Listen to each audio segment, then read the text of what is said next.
17 February खां 21 February ताईं शुरू थींदड़ पोलियो मुहिम बाबति डिप्टी कमिश्नर ऑफिस शिकारपुर में गजाणी थी गुज़री। गजाणी जी सिधा डिप्टी कमिश्नर शिकारपुर रहीम बख्श मेतलो कई। गजाणी में ॻाल्हाईंदे डिप्टी कमिश्नर चयो त ॿियनि ज़िलनि जे निस्बत में असांजे ज़िले शिकारपुर जी परफॉर्मेंस वधीक बहितर आहे। चयो त असां वटि कवरेज जे लाइ लिहाज़ खां 12 खां 13 यूसिन में अञा बि थोरो मसइलो अचे थो, उहो बि हेल सुठो कवर थियो आहे। उन मौक़े ते डिप्टी कमिश्नर शिकारपुर रहीम बख्श मेतलो चयो त वज़ीर आला सिंध जे तरफ़ां असांखे हिदायतूं मिलियूं आहिनि त जेके मुलाज़िम पोलियो जे ड्यूटियुनि दौरान कोताहियूं कनि था उन्हनि खे आख़िरी वार्निंग ॾिनी वञे ऐं जेकॾहिं पोइ बि उहे पंहिंजूं ड्यूटियूं सही नमूने सरअंजाम नथा ॾियनि त उन्हनि खे नौकरी मां फ़ारिग़ कयो वञे। उन्हनि जी जाइ ते पढ़ियल लिखियल नौजवाननि जेके बेरोज़गार आहिनि उन्हनि खे कॉन्ट्रैक्ट जे बुनियाद ते भर्ती करे उन्हनि खे स्पेशल ट्रेनिंग ॾिनी वञे त जीअं शिकारपुर सही कमु थी सघे। DHO शिकारपुर डॉक्टर शबीर अहमद शेख खे हिदायत कई त जेके वैक्सीनेटर ऐं ॿियो अमलो ड्यूटियूं नथो करे उन्हनि खे जल्दी शोकाज़ नोटिस ॾेई नौकरी मां फ़ारिग़ कयो वञे ऐं उन मौक़े ते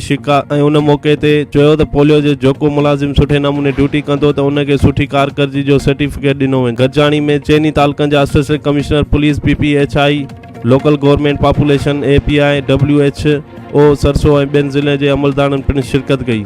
रिपोर्ट नवीद सुमरो।